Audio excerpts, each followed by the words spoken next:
Stormy Daniels, the porn star who says she had an affair with President Trump, is out on bail right now for getting a little bit too close to people at a strip club in Ohio. So Daniels was at this club late last night for an event, and according to police, she took her top off and then she forced the faces of some of the customers into her chest. This included police officers who we have just learned from the police department were undercover. Now, in Ohio, regardless of who it is, that's illegal. Strippers are not allowed to touch anyone while nude. Well, Daniel's lawyer, Michael Avenatti, says this was all a setup.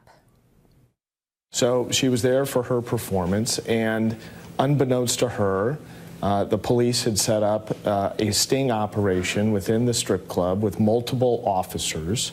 And during her performance, they asked her if they could place their face in between her breasts while she was performing on stage. And she said yes. I'm not going to get into the details of what happened next. The undercover officers were female, which was not unusual to her because there's a lot of females that are going to clubs around the country to see her.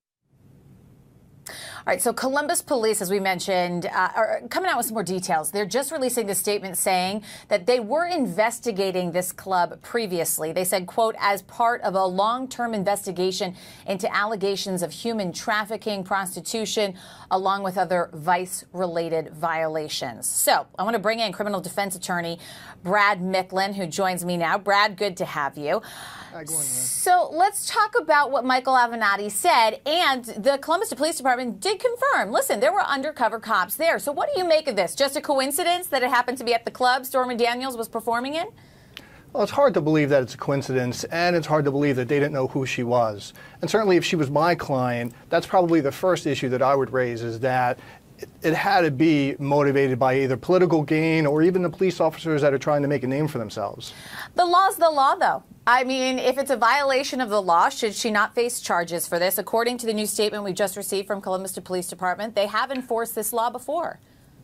Well, there's always a lot of ambiguity that exists in the law, and especially this statute, which I believe requires that she be, or that the offender be, regularly appearing in this club. And I believe that this may have been a special appearance from her. So do you think that a lot of these strippers in Ohio are aware of a law like this? They're told, listen, this is something that you're not supposed to do. Have you dug a little bit deeper into the law? Well, I think there's a common sense issue to this. I mean, obviously, the law is clear with regard to people who are appearing all the time. But there's also the fact that people are going to a strip club and they're not there to read books. So I think you have a little bit of an issue between both sides of this. Well, you would also assume that some of those patrons who are not there to read books are not going to go to the police department and press charges if something like this were to happen. So it was key that the police officers were there to witness this. What have you learned a little bit more about the nature of their presence and how it went down?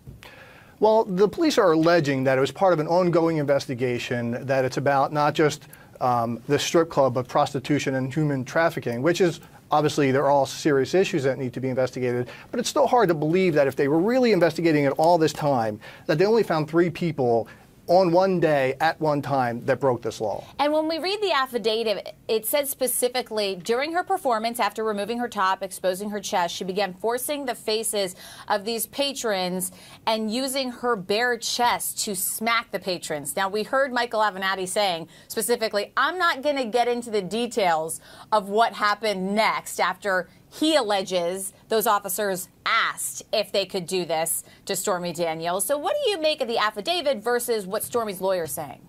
Well, it's hard to say at this stage because it's a new breaking story, but I think there might be an issue of entrapment and obviously credibility, obviously on both sides, because Stormy Daniels is known to be a stripper and prostitute, but also that the police and other people involved in this investigation had motives for bringing this forward, too.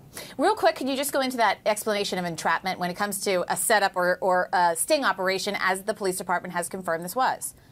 Well, it's hard to define exactly. It's a very intricate legal topic, constitutional issues. But it's basically if you're encouraged in some overt manner to commit a crime, then you're not necessarily guilty of it because you didn't necessarily have the intent to commit it. Which is kind of what Michael Avenatti is referring to, it seems.